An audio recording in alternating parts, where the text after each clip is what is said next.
அன்பே சிவம் மனமே குரு என்றுணர்த்திய குருவே போற்றி. எனக்குள் இறைவனை உணர வைத்த குருவே போற்றி.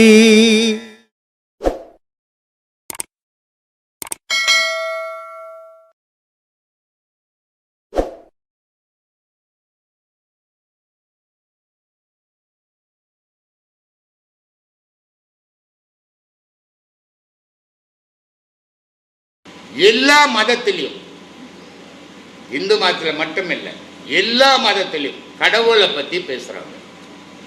கடவுள் சுகவாசியாகிறார், வேலையை செய்யப்படுறாரு, அவர் இல்லை சம்பளமாக வாங்க போகிறார், பத்தலை சம்பளம் இருக்குது, கஷ்டமே கிடையாது. ஏன்னா உலகத்தையே படைச்சவன். ஒரு ரகசியம் சொல்கிறேன் உங்களுக்கு.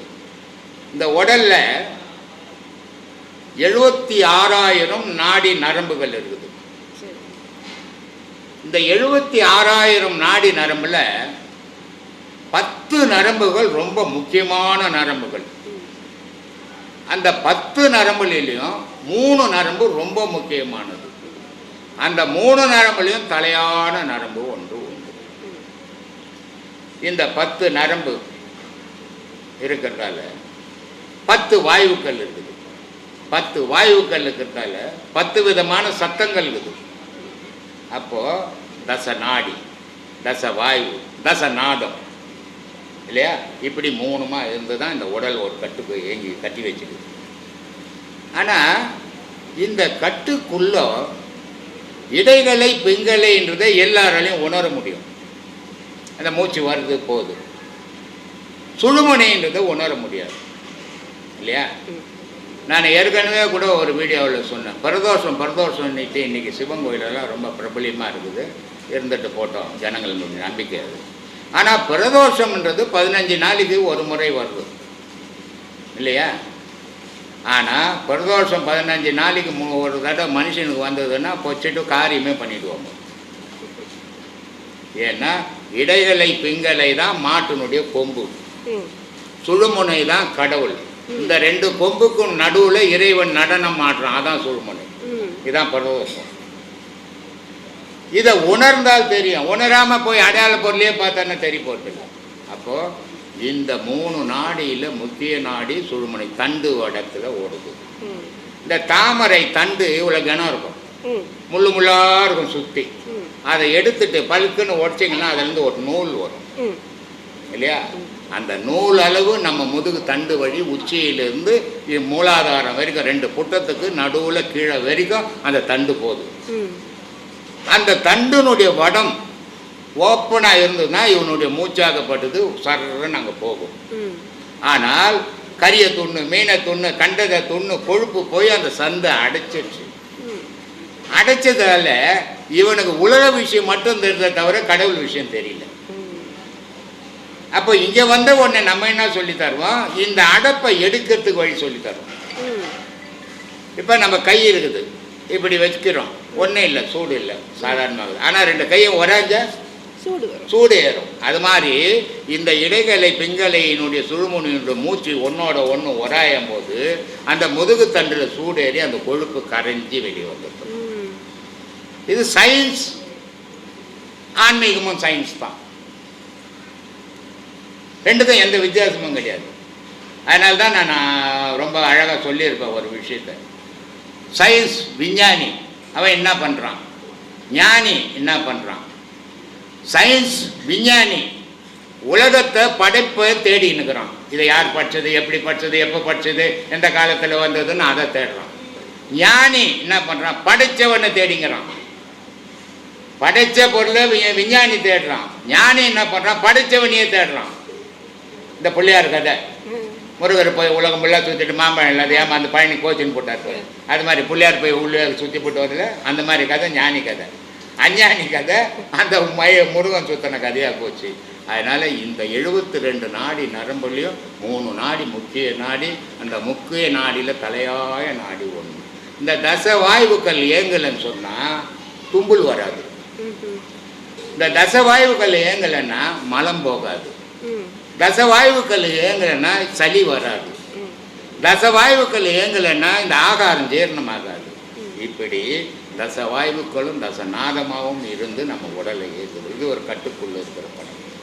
இதனால தான் ஞானிகள் சொன்னான், அப்பா இது என்ன உடலுப்பா, இது அன்னமய கோஷம். சாப்பாடுன்னு ஒன்று இல்லைன்னா எந்த கடவுளாலையும் இவனை காப்பாற்ற முடியாது. அப்போ மனிதனை காப்பாற்றினுக்கிறது எதிரானா சாப்பாடு, அதான் நான் கடவுள்னா. அதனால சொன்னான், காயமே இது பொய்யடா, சிவ காற்றடித்த பையடா, மாயனாராம் குயவன் செய்த மண்ணு பாண்டம் ஓடுறா இது இல்லையா. ஒரு மாடு செத்து போனால் தோல் எடுத்து மூலம் கட்டிடுவான், ஒரு நாய் செத்து போனால் ஒன்று பண்ணிவிடுவான், நாடு செத்து போனால் ஒன்று பண்ணிவிடுவான்.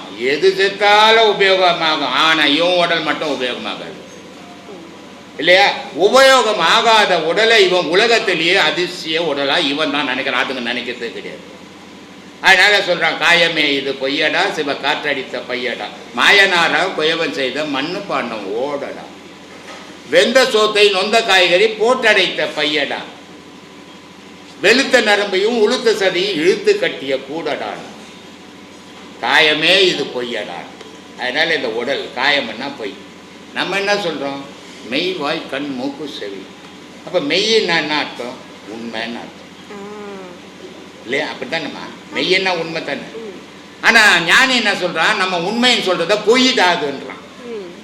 ஆனால் அவன் சொன்னது சரியா நம்ம சொன்னது சரியானா, அவன் சொன்னது தான் சரியா இருக்கு. ஏன்னா நம்ம எதெல்லாம் மெய்யின்னு நினச்சோமோ அதெல்லாம் அழிஞ்சு போகுது. அவன் அழிஞ்சு போகிறதெல்லாம் அவன் பொய்யன்னு சொன்னான், அழியாத பொருள் மெய்யின்னா. அதனால சொன்னான், அது பெரும் ஜோதி தனி பெரும் கருணை, அது அழிவு இல்லைடா அப்படின்னு சொல்லிக்கிறான். அவரே விவேகானந்த சுவாமியே சொல்லிடுறாரு, ஓ நீ ஒரு மந்திரக்காரையா, நீ நினச்சா எனக்கு வேலை வாங்கி கொடுக்கலாம், ஆமாம், என்னுடைய வறுமை நீங்கள் போக்கலாம் அப்படின்னு. ஆனால் அவர் போகவே இல்லை. அதனால தான் ராமகிருஷ்ணன் திட்டினே இருந்தார், டேய் என்னாலலாம் முடியாது, எங்கள் அம்மா ஒருத்தர் இருக்கிறா, வேணா உனக்கு சாமர்த்தியம் இருந்தால் அந்த ஆளுகிட்ட அந்த பொம்பளைகிட்ட கேட்டுக்கோ, ஏன்னா எனக்கு எதனா ஒன்று அங்கே தான் கேட்குறேன், உனக்கு எதனா ஒன்றுமா நீயும் கேட்டுக்கோ அப்படின்னு. சரி கேட்டுடுறேன் அப்படின்னு உள்ளே போனால் கேட்குற இடத்துல பேச முடியல. ஐயா சொல்ல பாருங்க, பார்க்குற இடத்துல பேச முடியலடா, பேசுகிற இடத்துல பார்க்க முடியாது. அந்த மாதிரி கடவுளை பார்த்தவொடனே ஒரு கஷ்டம் தெரியல, அந்த அழகில் அந்த சந்தோஷம் சொல்ல வெளிப்படுத்த வார்த்தை இல்லாமல் மௌனமாக நிற்கிறாரு. இவன் கடவுளை காமிச்சு விட்டு நம்ம வாயை கட்டிடுறானே, இவன் மனுஷனாக இருந்தாலே பேச வச்சா பரவாயில்ல, கடவுளையும் காட்டி போட்டு பேசுறதுக்கு வாயும் கட்டிட்டா நம்ம எப்படி கேட்கறதுன்னு கோபமாக வருது. அப்போ மூணாவது தடவை தான் அவருக்கே ஒரு நம்பிக்கை வருது, இல்லை இதுதான் உண்மை, இவர் உத்தமமான குரு, இந்த உத்தமமான குருவை என்னோட வறுமை விலக்கி வைக்கக்கூடாதுன்னு என்ன பண்ணுறாரு, என் குடும்பம் எந்த நிலைக்கு போனால் பரவாயில்ல அப்படின்னு துணிஞ்சு ஞானத்தில் இறங்குறாரு. அப்படி அவர் துணிஞ்சு இறங்கினதுனால தான் இன்றைக்கி குருநாதரோட பெருமை உலகம் ஃபுல்லாக போகுது. இன்றைக்கி இல்லைன்னா அவர் இல்லைன்னு சொன்னால் ராமகிருஷ்ணருக்கு யாருமே தெரியாமல் போயிருக்கோம். கல்கத்தா விட்டு வெளியே போயிருக்க மாட்டார், அந்த தட்சிணேஸ்வரத்தை விட்டு வெளியே போயிருக்க மாட்டார். ஆனால் இன்றைக்கி உலகம் ஃபுல்லாக தெரியுதுன்னா விவேகானந்தர்ன்ற அந்த ஆன்மீக சிங்கம்னு ஒன்று சொன்னதுனால தான் இன்றைக்கி உலகம் ஃபுல்லாக சொல்லுது. நம்ம ஐயாவும் ஆன்மீக சிங்கம், அந்த சிங்கத்தை நாம் தலைமையில் வச்சு கொண்டாடணும். கொண்டாடினா அது உலகம் நாளைக்கு போய் சேரும், எங்கே சேரணுமோ அங்கே போய் சேருவார் அவர். அதுக்காக தான் இந்த பிறவி, அதை கொண்டாடுறதுக்காக தான் நாம் எல்லாம் போராடினோம். சரிங்களா, பண்ணுவோம் சாமி. அவ்வளோதான் சார், அவ்வளோதானா, நல்ல சாமி. விவேகானந்தர் பற்றி கேட்கலாம் தான். ஏன்னா அவர் இப்போ இருக்கிற இளைஞர்கள் அந்த அளவுக்கு ஆன்மீகத்துக்கு முன்னு வரமாட்டேன்றாங்க. அப்போ சாமி அவர் கூப்பிட்டே வரல சாமி. நான் இந்தியாவே என்னால் மாற்ற முடியும். எப்போ சுதந்திர போராட்டத்துக்கு காலத்துக்கு முன்னாடி, சுதந்திரம் கிடைக்கிறதுக்கு முன்னாடி என் கூட ஒரு 100 பேர் சேர்ந்து வாங்கயா, இந்த இந்தியாவை அடிமைத்தனத்துலேருந்து என்னால் நீக்க முடியும் அப்படின்னு அவர் சொல்லி, அவ்வளோ பேர் ஞானி சொல்லி யாரும் போல சாமி போல. சரிங்களா, அப்போ கூட இந்த தமிழ்நாட்டு மண்ணு தான் அவருக்கு சப்போர்ட் பண்ணிச்சு. அவரை யாரும் அங்கே போய் சிக்காகோவில் போய் பேசுறதுக்கு அவரை யாரும் கூப்பிடல. இங்கே இருக்கிற சமஸ்தானத்தில் இருக்கிற ஒரு ராஜாவுக்கு வந்த அழைப்பு தான் அது. இந்து சமய மாநாடு ஒன்று நடக்குது, அதுக்கு நீங்கள் வரலான்னு வெள்ளைக்காரன் அனுப்புகிறான். அவர் என்ன பண்ணுறாரு, நான் போய் என்னத்தை பண்ண போகிறேன், இந்த நாட்டில் ஒரு ஞான சிங்கம் உலாவின்னு இருக்குது, அந்த சிங்கத்தை அனுப்பிச்சா தான் கரெக்டாக இருக்கும் அப்படின்னு அவர் அனுப்புகிறார். புரியுதுங்களா, அவர் அனுப்புனதோட விளைவு தான் இன்றைக்கி இது வரைக்கும் நம்ம பேசின்னு இருக்கிறோம். அங்கே போய் கூட அந்த வெள்ளைக்காரன் ஏதோ இந்து மதம் உலக மதம்லாம் வெளியே தெரியணுன்றதுக்காக நடத்தின மாநாடு இல்லை அது. வெள்ளைக்காரனுக்கு அவன் கிறிஸ்துவ மதம் தான் உலகத்திலே சிறந்த மதம்னு சொல்லணும். அதுக்கு எல்லாரையும் கூப்பிட்டு வச்சு அசிங்கப்படுத்தணும். எல்லாரையும் கூப்பிட்டு வச்சு உன்னோட நான் தான் பெரியவன்னு ஒரு மாநாடு போட்டாங்க.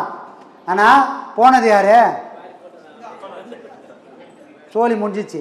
அப்போது எல்லாரையும் அவமானப்படுத்தணும்னு கூப்பிட்ட அதே ராஜா அந்த வெள்ளைக்காரனை கடைசியில் இவருக்கு பாதத்தில் சரண் அடைஞ்சிட்டான். அப்போ ஞானன்றது அதுதான் இறைவனோட விட்ட விதியே. உலகமே திரண்டு உன்னை அழிப்பேன் நினைச்சால் கூட நீ எதிர்த்து நின்னால் அந்த தலையிலிருந்து வெளிவர முடியும். அவர் ரோட்டில் போயின்னுக்கிறார். அவர் எவ்வளோ பேர் ஞானி. ஒரு மாடு தோர்த்துது, மாடு தோர்த்தா மாடுக்கு முன்னாடி ஊர் ஓடுறாரு, அந்த மாடு தட்டின்னு வருதேன்னு. எவ்வளோ பேர் ஞானி பாருங்க. அவன் வாழ்க்கை ஓடலாமா? அவரு ஓடுறாரு. அப்போ ஓடும்போது அவர் உள்ளுணர்வு ஒன்று சொல்லுது, நீ திரும்பி நில்ற அப்படின்னு. திரும்பி நின்னோடனே முட்டை வந்த மாடு இவரை பார்த்த உடனே ஓடுது. புரியுதுங்களா? இது விவேகானந்தர் வாழ்க்கையில இறைவன் போட்ட நாடகம். ஒரு ஞானியே அந்த ஞான பாதையில் வரவன் எதிர்ப்புகள் வரும்போது பயந்து ஒன்னா அது உன்னை துரத்துண்டா, எதிர்த்து நின்னா அது உன்னை விட்டு விலகி போகணும். இந்த உலகத்துக்கு விவேகானந்தர் மூலியமா பாடம் எடுக்கிறான் இறைவன்.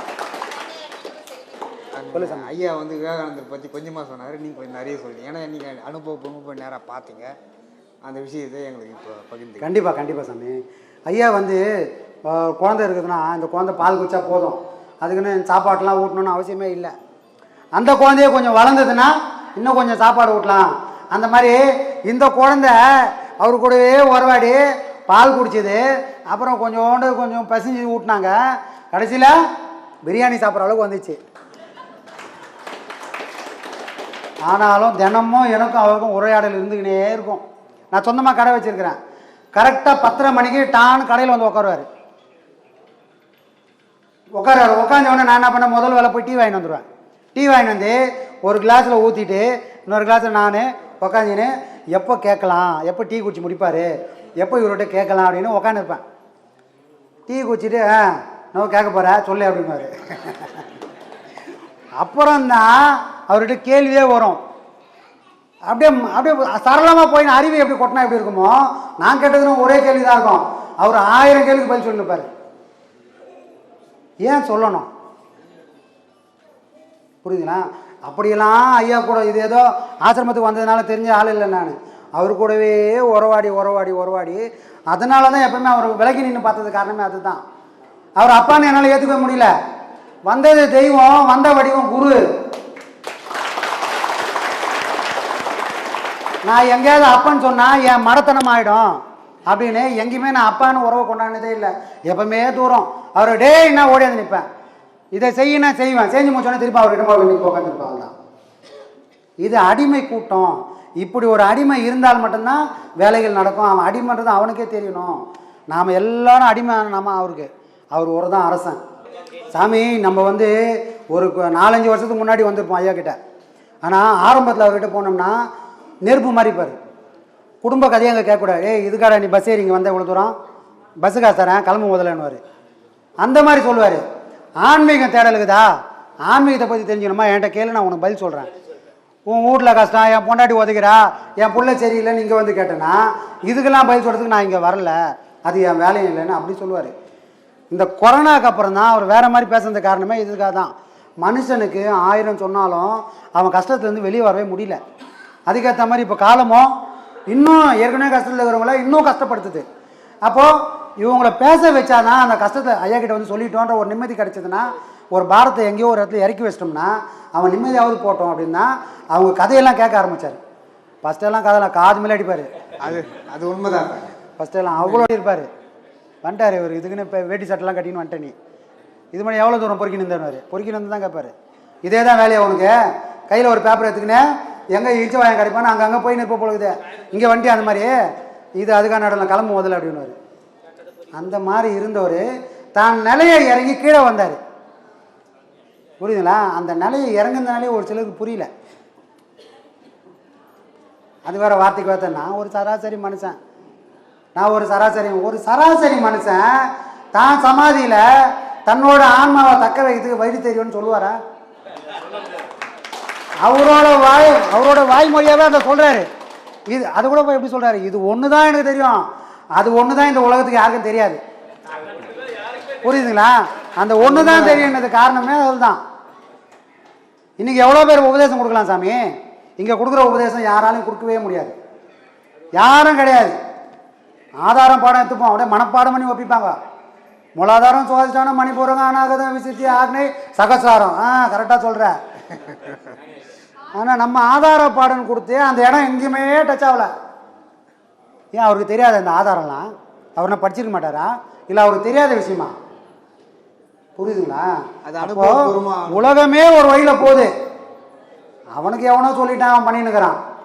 இறைவன் சொன்ன பாடம் இது. நீங்கள் நல்லா பாடம் பண்ணீங்கன்னா திருமூலன் சொன்னதை நீங்கள் அனுபவிப்பீங்க, பட்டினத்தார் சொன்னதை அனுபவிப்பீங்க. அப்போது சித்தனும் மகானும் அவன் என்ன சொன்னானோ அதை என் வாழ்க்கையில் அனுபவிச்சேன்னா அதை பாடம் கொடுத்தவன் சித்தனாவும் மகானாவும் மட்டும்தான் இருக்க முடியும். சராசரி மனுஷனால அந்த அனுபவத்தை நமக்கு கொடுக்கவே முடியாது. அந்த தகுதி யாருக்குமே இல்லை சாமி. கண்டிப்பாக பூரணமாலையில் வருது. இதை தான் சொல்ல வரேன். பூரணமாலை அடிப்படையே பாடம்தான். அப்போது அவரே 3 பாடம் தான் வாங்கினாரு. எப்படி 18 பாடம் ஆக்கினாரு அப்படின்னா அவர் யார் கூட உறவாடி இருந்தார்? வேலைக்கு மாதக்கணக்காக லீவ் போட்டுருவார் சாமி. ஒரு சென்ட்ரல் கவர்மெண்ட் ஒருத்தர் மாதம் ஃபுல்லாக லீவ் போட்டார், மாதக்கணக்காக லீவ் போட்டான்னா ஆகும். குடும்பம் கண்டிப்பாக பிச்சை தான் எடுக்கணும். வேலை மேலே என்ன சொல்லுவாங்க? சேர்க்கவே மாட்டாங்க. இதெல்லாம் பப்ளிக்கில் சொல்லக்கூடாது. அப்போ சில விஷயம்லாம் பண்ணி திரும்ப ரீஜாயின் பண்ணுவார். ஏன் அவசியமா இதெல்லாம்? ஆனால் அவர் எதை தெரிஞ்சுக்கினாலும் அதோட ஆழம் என்னன்றது எனக்கு தெரியணும். அவர் எதையுமே நுனிப்புள் மேய்கிற மாதிரி மேய்ஞ்சதே கிடையாது வாழ்க்கையில். ஒரு பாக்ஸிங் கற்றுக்கணும்னா ஸ்டேஜ் ஏற வரைக்கும் கற்றுக்கணும்னு நினைப்பார். அவர் சொல்லி கொடுத்துருந்தவர் பாக்ஸிங்கே ப்ராக்டிஸர் சொல்லி கொடுத்துருந்தார். அவர் கம்பு சுற்றுவார். இவ்வளோத்தையும் பண்ணவர் ஏன் ஞானத்துக்கு வரணும்? இவ்வளோ விஷயம் தெரிஞ்சு சாமி அந்த வழியில் போயிருக்கலாமே. அவர் என்ன பண்ணுறாரு? இவ்வளோ விஷயம் தெரிஞ்சுது. அப்போ தான் தெரிஞ்சுது இதில் எதுவுமே ஒன்றுமே இல்லைடா, இதை தாண்டி வேற ஒன்று இருக்குது. அந்த வேற ஒன்று பிடிக்கிறேன், அந்த வேற ஒன்று பிடிச்சி அதோட ஆழத்தை பார்க்குறேன். அதில் எனக்கு சலிப்பு வந்தால் அதையும் விட்டுருவேன். சாமி ஒரு சார்ஜ் போட்டு பாரு சாமி. ஒரு பனியனு ரோட்டில் வந்து எவன்டா அவன் குரல் கொடுத்தாருன்னா சண்டை போடுறோம்னா கம்பெனி ஒன்றும் இல்லைண்ணே அப்படின்னு இருப்பாங்க சாமி. அங்கே அவ்வளோ கம்பீரமாக இருப்பார், ஆஜானுபாவாக இருப்பார். பேச்சே கிடையாது, முதல்ல அடிதான், அடிச்சுட்டு தான் நானே கேட்பார். அந்த மாதிரி கம்பீரமாக இருந்தவர் கடைசியில் எல்லாத்தையும் தூக்கி போட்டு இது எதுவுமே உண்மை இல்லைடா, எல்லாத்தையும் கடந்த ஒருத்தன் இருக்கிறான், அதுதான் உண்மைன்னு தெரிஞ்சதுனால இது வரைக்கும் கற்றுக்கின எல்லா விஷயத்தையும் தூக்கி விசிறா அப்படின்னு எல்லாத்தையும் தூக்கி போட்டு முழு மூச்சா இதில் இறங்கினதுனால தான் அந்த இறைவனே பாடம் கொடுத்தான். இது இறைவன் கொடுத்த பாடத்தை தான் இப்போ பண்ணினுக்கிறோம். இது யாரோ ஒருத்தர் கொடுத்த பாடம் இல்லை, இறைவன் வடிவமே நம்ம குருநாதர். அப்போ இறைவன் கிட்ட பாடம் வாங்கி இன்னைக்கு நமக்கெல்லாம் கொடுக்குறாரு. சரிங்களா?